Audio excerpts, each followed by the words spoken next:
अस्सलामुअलैकुम स्टूडेंट्स, कैसे हैं आप सब। डीएलडी का हमारा तकरीबन कोर्स अपने अख्ताम पे है, थोड़ा सा रह गया है। सिक्वेंशियल को हमने स्टार्ट किया था पिछले वीक के अंदर, उसमें जो बेसिक कंपोनेंट्स थे उनके बारे में मैंने आपको बताया था। जो आज का हमारा लेक्चर है इसके अंदर हम इंशाल्लाह सिक्वेंशियल सर्किट डिज़ाइनिंग करेंगे। सिक्वेंशियल सर्किट एनालिसिस हम ऑलरेडी कर चुके हैं पिछले लेक्चर के अंदर।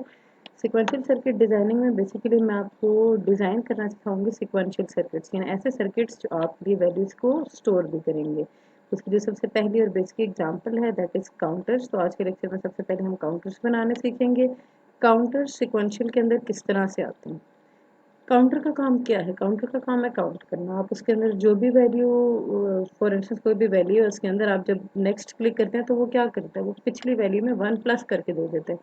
ज़ाहिर है उसके अपनी कोई मेमोरी तो है नहीं, तो जब वो पिछली वैल्यू के अंदर 1 प्लस करे तो ज़रा वो पिछली वैल्यू को कहीं स्टोर कराएगा, तो नेक्स्ट टाइम उसको वहाँ से निकाल के वो 1 प्लस कराएगा, राइट।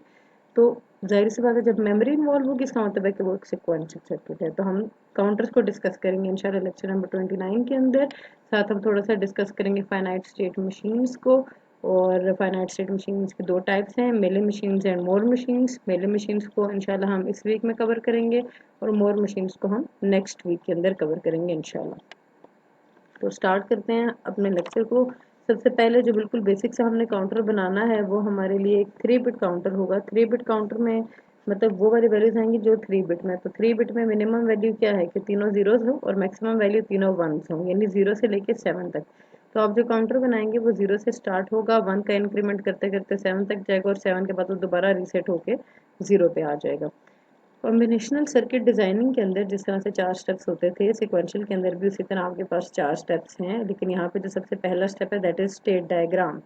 स्टेट डायग्राम के अंदर आप अपने सिस्टम की स्टेट्स बता रहे होते हैं कि आपका सर्किट किन किन वैल्यू से होता हुआ अपनी फाइनल वैल्यू की तरफ जाएगा।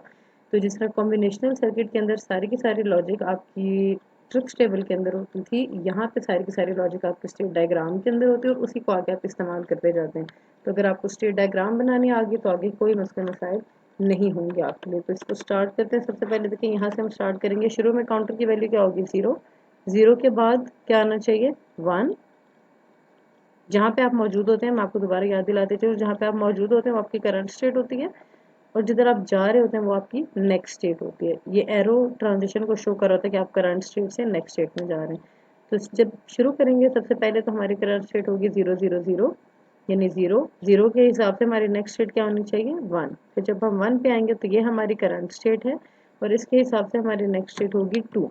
फिर जब हम 2 पे आ जाएंगे तो नेक्स्ट स्टेट होनी चाहिए 3। इसी तरह 3 के बाद 4, 4 के बाद 5, 5 के बाद 6, 6 के बाद 7 और 7 के बाद दोबारा 0। तो हम ज़ाहिर बाइनरी में काम कर रहे हैं, 3 बिट बाइनरी थी, तो इन सारे नंबर्स की जो बाइनरी बनती थी 3 बिट में वो मैंने यहाँ पर लिख दी। तो ये हमारी सारी की सारी लॉजिक आ गई है। अब हम इसी को देख के दूसरा स्टेप कर रहे हैं। दूसरा स्टेप होता है स्टेट टेबल। आप उसको कैरेक्टरिस्टिक टेबल भी कह सकते हैं, आप उसको एक्साइटेशन टेबल भी कह सकते हैं, बस थोड़ा सा इनपुट्स और फ्लिप फ्लॉप्स का फर्क होता है।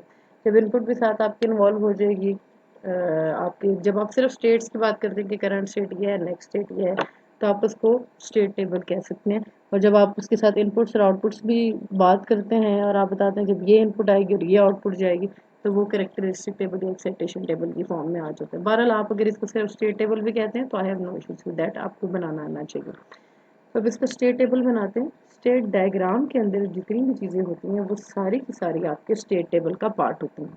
तो स्टेट डायग्राम में क्या क्या चीज़ें हैं? करंट स्टेट्स हैं और नेक्स्ट स्टेट्स हैं। इसके अलावा जो तीसरी चीज़ हमें चाहिए वो क्या है? वो हमें वैल्यू स्टोर करने के लिए मेमोरी चाहिए और मेमोरी में हम इस्तेमाल करेंगे फ्लिप फ्लॉप्स का, राइट। तो स्टेट टेबल के अंदर करंट स्टेट और नेक्स्ट स्टेट के साथ जो तीसरी चीज़ आएगी वो होगी हमारे पास फ्लिप फ्लॉप की इनपुट्स। अब इसको बनाना शुरू करते हैं। मैं इसको अपने पास साइड पे एक जगह पे कर लेती हूँ ताकि आपके लिए वैल्यूज़ देखना आसान हो।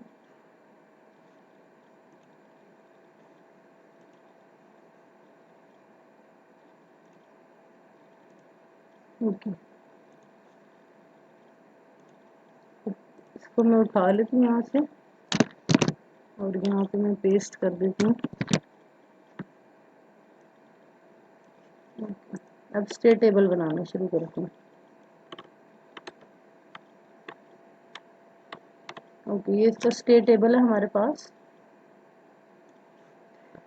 स्टेट डायग्राम में करंट स्टेट्स हैं, नेक्स्ट स्टेट्स हैं, तो यहाँ की करंट स्टेट, ये नेक्स्ट स्टेट, तीन बिट्स हैं, इसलिए मैंने तीन वेरिएबल्स इस्तेमाल किए और स्टेट्स को हम डिक्लेयर करते थे क्यू से, तो Q1 Q2 Q3, और ये नेक्स्ट स्टेट को भी मैंने वही नाम दिया। फ़र्क सिर्फ क्या होता है टाइम इंटरवल का, यानी यहाँ पे अगर टाइम t है तो यहाँ पे टाइम t+1 हो जाएगा। साथ मैंने कहा था वैल्यूज़ स्टोर करवानी, तो वैल्यूज़ हवा में तो स्टोर नहीं होंगी, इसके लिए मेमोरी चाहिए, तो उसके लिए हम इस्तेमाल करेंगे फ्लिप फ्लॉप्स।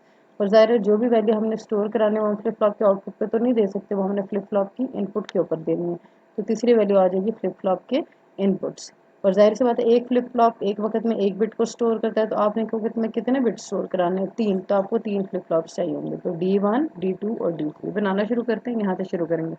सबसे पहले जब करंट स्टेट है 0 0 0, करंट स्टेट है 0 0 0, तो उसके लिए नेक्स्ट स्टेट क्या है 0 0 1। फिर जब यहाँ पे आप आ गए तो अब ये आपकी करंट स्टेट बन गई है 0 0 1, और इसके हिसाब से नेक्स्ट स्टेट है 0 1 0। फिर जब आप यहाँ पे पहुँच गए तो अब आपकी करंट स्टेट बन गई 0 1 0, इसके हिसाब से आपकी नेक्स्ट स्टेट है 0 1 1। फिर जब आप यहाँ पे पहुँच गए तो 0 1 1 आपकी करंट स्टेट है, उसके हिसाब से नेक्स्ट स्टेट है 1 0 0। जब आप 1 0 0 के ऊपर आए तो ये आपकी करंट स्टेट है, और इसके हिसाब से नेक्स्ट स्टेट है 1 0 1। जब आप 1 0 1 के ऊपर आए वो आपकी करंट स्टेट बनी, तो नेक्स्ट स्टेट है 1 1 0।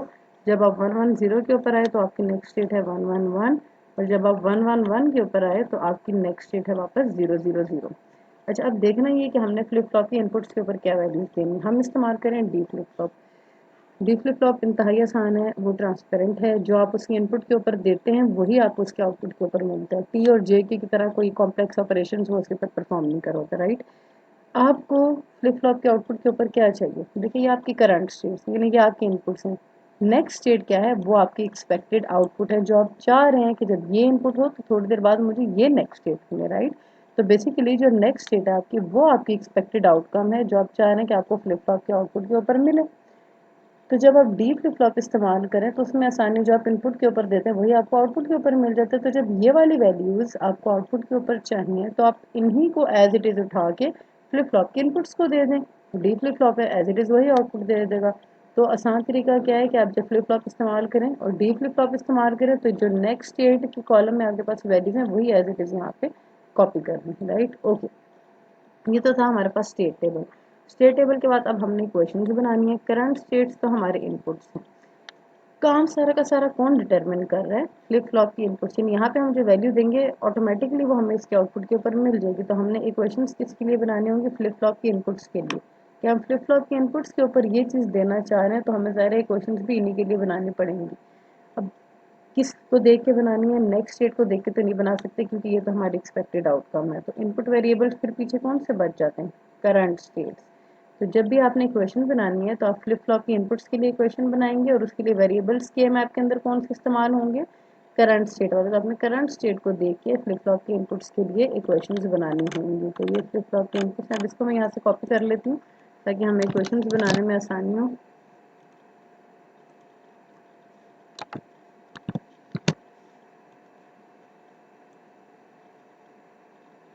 फ्लिप फ्लॉप के इनपुट की इक्वेशंस बनाते हैं। सबसे पहले D1 को देखते हैं। D1 इन चार जगह पे 1 है, तो वैल्यूज क्या हैं 0 1 1 1 0 0 1 0 1 1 1 0। ये चार मैंने वंस लगा दिए, एक ये दो वाला पेयर बना, एक ये एक्सट्रीम कॉर्नर का दो वाला पेयर बना, और एक ये वन अकेला बच गया, ये इक्वेशन आ गई।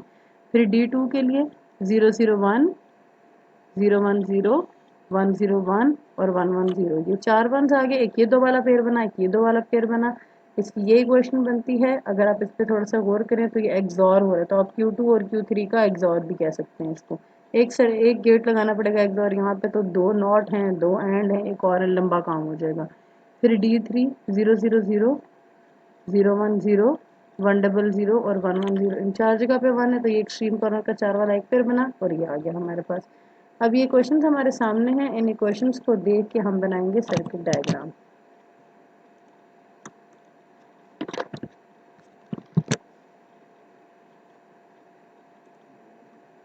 ओके, अब सबसे पहले देखें आप फ्लिप फ्लॉप कितने इस्तेमाल कर रहे थे, तीन। तो सबसे पहले ये तीन फ्लिप फ्लॉप्स लिए, पहला, दूसरा और तीसरा। इक्वेशंस बनानी शुरू करते हैं। ज़ाहिर आउटपुट से आप इनपुट पे वापस फीडबैक देंगे तभी वो इस वैल्यू को उठा के नेक्स्ट टाइम इसमें 1 प्लस करके अगली वैल्यू डिस्प्ले करेगा ना। D3 से शुरू करते हैं। D3 को वैल्यू मिल रही है Q3 कॉम्प्लीमेंट। Q3 कॉम्प्लीमेंट ये पड़ा हो, तो यहाँ से आपने एक वायर उठाई और D फ्लिप फ्लॉप की इनपुट पे दे दी, राइट। मैं रिपीट करती हूँ, D3 है Q3 कॉम्प्लीमेंट, तो Q3 कॉम्प्लीमेंट ये पड़ा हुआ है, यहाँ से आपने उठाया और ये यानी D1 था तो वो हो जाएगा Q1, D2 है तो उसका Q2 है, D3 है तो उसका Q3 है। ओके, फिर D2 में XOR था Q2 और Q3 का, तो D2 की इनपुट पे XOR लगाया, ऊपर से आ गया Q2 और यहाँ नीचे से आ गया Q3। तो एक तरीका तो ये कि आप ऐसे आउटपुट से इनपुट की तरफ फीडबैक दें। दूसरा, अगर आपको लगे कि बहुत कॉम्प्लेक्स होकर गंद बन जाएगा तो आप यहाँ पे डायरेक्ट इनपुट वेरिएबल्स लिख दें। लेकिन आपको पता होना चाहिए कि Q1 कॉम्प्लीमेंट का मतलब ये है कि यहाँ से आपने तार उठा के यहाँ पे लगाने हैं, ताकि अगर आपको इसको हार्डवेयर पे बनाना पड़े या प्रोटीज पे बना के चलाना पड़े तो आप चला सकें। तो D1 की इक्वेशन क्या है, तो इसमें 3 एंड हैं जो आपस में और हो रहे हैं, तो मैंने ये 3 एंड लगाए जिन्होंने आपस में और होना है और इनकी वैल्यूज लिख देते हैं। Q1 complement Q2 Q3, Q1 Q2 का कॉम्प्लीमेंट Q1 और Q3 का कॉम्प्लीमेंट, राइट। तो इस तरह से आपकी सर्किट डायग्राम बन गई। ये हमने अब एक काउंटर बना दिया है जो स्टार्ट, जब जैसे ही आप इसको पावर देंगे क्लॉक आएगी तो इसकी वैल्यू 000 से स्टार्ट होगी और ये जाएगा अप टू 7। ओके, अब हम एक और एग्जांपल डिस्कस करेंगे नेक्स्ट, उसमें हम बनाएंगे एक 4 बिट काउंटर। अच्छा जी, अब हमने 4 बिट काउंटर बनाना है और वो काउंटर हमारे लिए हर दफ़ा 2 का काउंट करेगा, यानी 0 के बाद वो 2 प्लस करेगा, 1 नहीं करेगा जिसमें पिछला काउंटर कर रहा था। तो 4 बिट में हमारे पास वैल्यूज होती हैं 0 से लेके 15 तक। आपका काउंटर जब 0 से स्टार्ट होगा तो 0 के बाद आएगा 2, फिर 4, फिर 6, फिर 8, फिर 10, फिर 12, फिर 14। 14 के बाद जो अगला 2 का इंक्रीमेंट होता है वो 16 होता है। 16 5 बिट नंबर है, लेकिन आप 4 बिट काउंटर बना रहे हैं तो आप 14 के बाद वापस 0 पे आ जाएंगे। तो सबकी 4 बिट में जो बाइनरी वैल्यूज बनती हैं वो मैंने लिख दी हैं। अब हम बनाएंगे इसका स्टेट टेबल।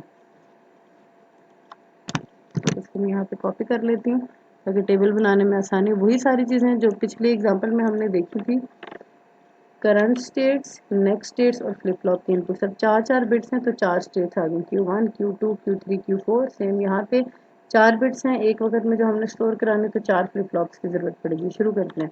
सबसे पहले जब हमारी करंट स्टेट है 0000 तो उसके लिए नेक्स्ट स्टेट है 0010, तो 0000 के ऊपर आया 0010। फिर जब हम यहाँ पे आ गए तो ये हमारी करंट स्टेट बन जाएगी 0010, इसके लिए नेक्स्ट स्टेट होगी 0100। फिर जब हम यहाँ पे पहुँचे हैं तो 0100 हमारी करंट स्टेट है और इसके लिए नेक्स्ट स्टेट है 0110। जब 0110 के ऊपर आएंगे तो ये हमारी करंट स्टेट है, इसके लिए नेक्स्ट स्टेट है 1000। फिर जब 1000 के ऊपर पहुँचेंगे तो नेक्स्ट स्टेट है 1010। जब 1010 के ऊपर पहुँचेंगे तो नेक्स्ट स्टेट है 1100। फिर जब 1100 के ऊपर पहुँचेंगे तो नेक्स्ट स्टेट है 1110, और जब 1110 पे पहुँचेंगे तो फिर नेक्स्ट स्टेट है दोबारा 0000। फ्लिप फ्लॉप के इनपुट्स में क्या आएगा, वही चीज़ें जो नेक्स्ट स्टेट में थी वो एज इट इज़ यहाँ पे आ जाएंगी। अब ये हमारे सामने है, इसको देख के हमने बनानी है इक्वेशंस। तो अब इक्वेशंस बनाते हैं।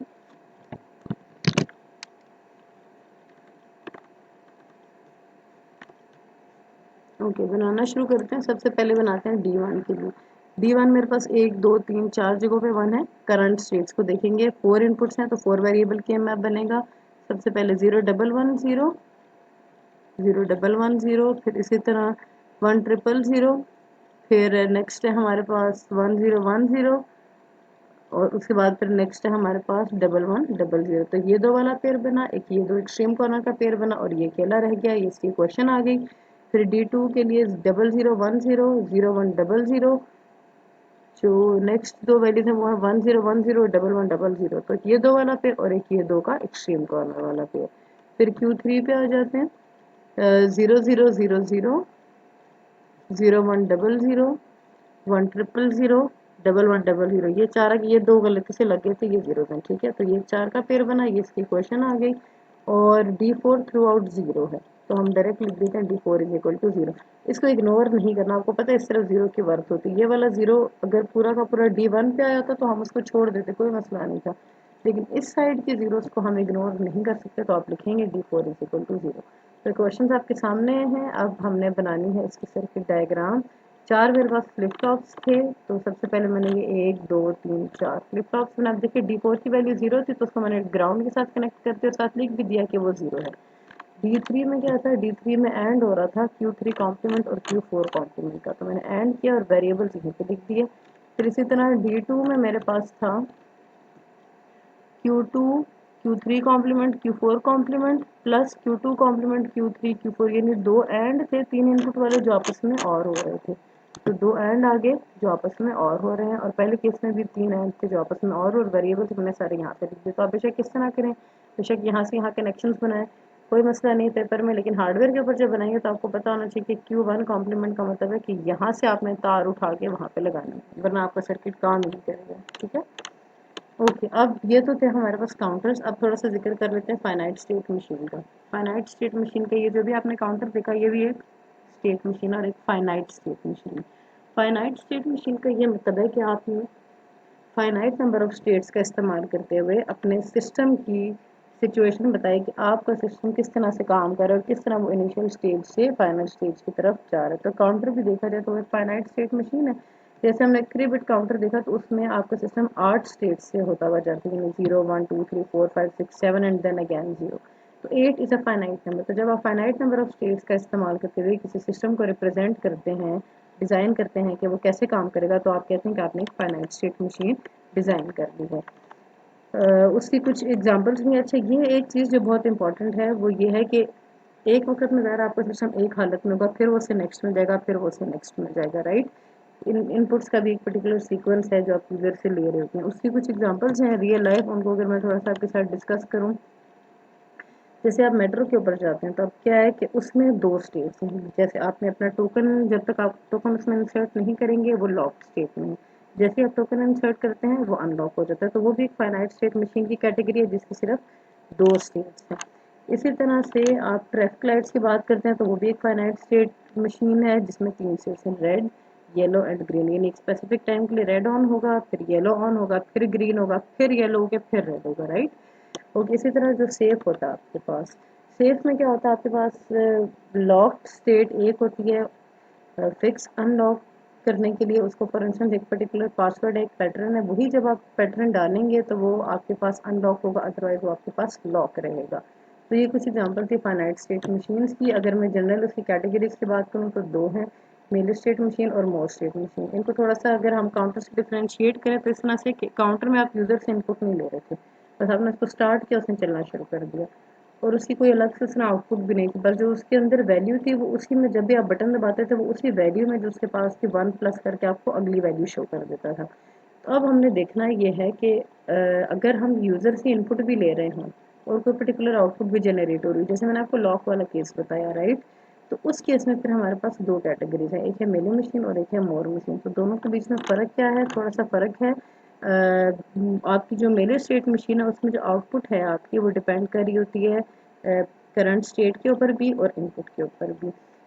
लेकिन जो आपकी मोर मशीन है उसमें जो आउटपुट होती है वो सिर्फ करंट स्टेट के ऊपर डिपेंड कर रही होती है, वो इनपुट्स के ऊपर उसमें डिपेंड नहीं कर रही होती।